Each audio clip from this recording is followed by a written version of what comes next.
We'll see what happens. Welcome, everybody. Brother Goodwin here, Processing the Spotlight. I have a special guest in the studio. If you are listening via the radio, of course, you cannot see him, but you should go and check out the YouTube channel at Processing the Spotlight.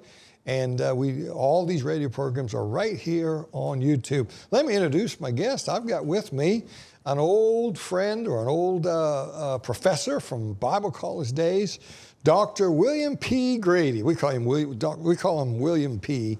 But anyway, Brother Grady, it's good to have you here in Southern Illinois, right here in our studio. Good to be here. And you left us about 4 this morning from your hotel. Right. And so we've got electric wires hooked up to that chair. Every now and then we'll press a button and wake you up. I like it. But we're glad to have you, and you've written quite a few books. But let's we won't give a long introduction because we're going to do that in the show to follow. So I'll introduce you more fully when we get on the TV show. But tell me about how many. I think 7 books. Is that where it is now? How Correct. many? But your books are not like my books. I've written 19 now, I think, but mine are a little, my biggest book is 297 pages, and I've got some 48-page ones, little booklets and things. But you've written great big 800- and 900-page books that are, and we call them door stoppers. You can hold doors open with them, but hardbacks. I think your first book was on the King James Bible. Is that right? Correct. Tell them just a little bit about that. That came out in 1993. It's 400 pages, and it was hardback then. Now it's in paperback, and it's gone through 16 printings since the 33 years it's been out, and it's basically a fairly thorough history of how the King James Bible came into existence. And the title was Final Authority, Final right? Authority. I remember that. A Christian's Guide to the King James Bible. Yeah. Now, would you say that's the biggest seller you've had in? It is, because it was the first. It's been out the longest. Yeah. And it was launched under my time teaching with Jack Hyles. Nobody knew me, but they knew Jack Hyles in that big independent fundamental circle. Yeah. And so it got, we sold the first 5,000 printing out in about 6 weeks. Yeah. A second 5,000 went out another couple of months, then a third 5,000. Yeah. So they went real well, fast. All right. Now, Gail Ripplinger, you knew her. Yes. And are you still friends? You talk at all? We don't chat very much, but we're on good terms whenever we do. I love that lady. I tell people the world does not know what it owes that lady. Sure. I think she was, before your book, she came to pastor school and Brother Hyles used her to help break the ice. Let me reverse it. She came out with her book, New Age Versions, and I came out with Final Authority, not only the same year, 1993, but the identical month. And we didn't know each other. Okay. And then I went to Dr. Hyles and told him, you need to have this lady at pastor school. All right, I've got that wrong. But for some reason, I thought that she was came out first. But No, I guess came out not. at the same time. Yeah, her was book, The Language of the King James Bible. I tell her all the time that's her best book. It's not her big books. Right. It's very readable on the bottom shelf. And that's so important today, being able to get your point across in a way that an average guy with bib overalls can understand it. Common people heard Jesus gladly. Yeah, and that's how I try to write. But I think that's what I am anyway. I joke about my partner, Dr. Hiltabittle, 4 syllables in his last name. So you can see him as a 5-year-old boy learning. He was way ahead of everybody. He had to learn his name. So he was using big words a long time ago. John Boyce was the chairman of the King James Translation Committee. When he was 5, he was reading Hebrew. Yeah. And at 6, he was writing the letters with elegant style, they said. Yeah. Okay, your next book was... What Hath God Wrought? What Hath God Wrought? Yeah. Most of us didn't know that was in the Bible until you wrote that book. And it's funny, talking about proofreading your books. Isn't it Isaiah? Huh? No, it's in Numbers. See, I told you, most of you don't know what's in there. It was the first message that was sent on the Morse code from Washington to Baltimore. Really? And my proofreader or typesetter wanted to know what the punctuation was. Was it a period or a question? A statement or a question. I looked it up. It was neither. It was an exclamation point. What hath God wrought? Is that the only one in the Bible? The only Explanation? Don't ask me a question I can't answer on TV and make me look stupid. I don't know. I don't know. That's I Probably never not. wondered about it. No, I before. don't think it is. I know there are other verses. Yeah. I know in my books I use that a lot, probably too much, but you know when you're writing, you're expressing something big, but when they read it, it doesn't come out that way. But yet you put an explanation because that's the way you said it in your mind. That's like on my sermon notes, I'll put dramatize. Yeah. Or pivot. Jump up and down here. Hit pulpit 3 times. No, if you have to do that, you're a terrible speaker. What of God Wrought book, though, it's the hardest book I have to keep in print because of the homeschool moms gobble them up. And I got 2 unbelievably great endorsements. I got a letter from Senator Jesse Helms one time. Yeah. He said he was reading it during Christmas. A friend of mine in North Carolina, the pastors, got one to him. And then I got a letter from Judge Roy Moore. Wow. 10 Commandment judge in Alabama. Couldn't say enough good about it. So it's. So what's the deal about that book, What Has God Wrought, that homeschool moms are interested in? Very few preachers, forget homeschool moms, very few preachers, Baptist preachers, independent Baptist preachers, know much at all about their own Baptist heritage in America. All we're hearing about is, when you and I went through college, D.L. Moody, Yeah. George, Sam Jones, all these good men that God used who were baby sprinklers, but they didn't set the country up. John Leland is single-handedly, according to the museum at James Madison's mansion there in Virginia, single-handedly brought about the Bill of Rights for this country. Freedom of speech, freedom of religion. I mean, all of that was a result of Baptist lobbies in the state of Virginia. People don't know anything about that. They're being thrown in jail left and right. Yeah. For preaching without a license, and the Baptists in Virginia would not back the Constitution unless there was a promise of a Bill of Rights. And that all came about, and it's totally footnoted, documented.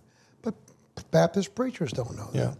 And so, like you say, the Baptists had a lot to do with the founding documents of our country. You're old. Maine. You're from Kentucky. Yeah. Going up I-75 north, mile marker 90.5.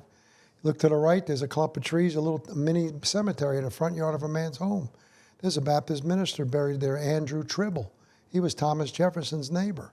Wow. Jefferson went to his church's business meetings, not to preaching, to watch the Baptists conduct business. And he invited the preacher to his home many times for discussions on democracy as patterned in the Baptist church. And nobody knows. There's a Love's truck stops, billboard above it. That's all they can think about. Was it Jefferson that went to a meeting at a Baptist church and heard how they did it, and he said that's the greatest? That's what I'm referring to. It was Tribble's church. Okay. Jefferson had an aunt and a sister, 2 aunts and 1 sister, or 2 sisters and 1 aunt, I forget, that were Baptist ladies. He probably wasn't even a saved guy, but he recognized the quote was the way the wind was blowing toward independence in the country, and the Baptists were leading that fight, and people don't know anything about it. Yeah. So Hath God Wrought is talking about American history formed, and Baptist history and Roman Catholicism. Yeah. And it's hardback. I don't know if it's still paperback now. Okay, all right. And I have all your books. It's my wife's favorite book of the 7. Really? Yeah, I don't know. Are you not so mean in that one? Is that why? You know what? It's the most readable book because it's real light history. Yeah. I had a preacher friend in Long Island that gave one to Sean Hannity one time at a Sean Hannity book site. I don't know if he ever read it, but it's amazing how these books get out. Yeah. So what came next after that one?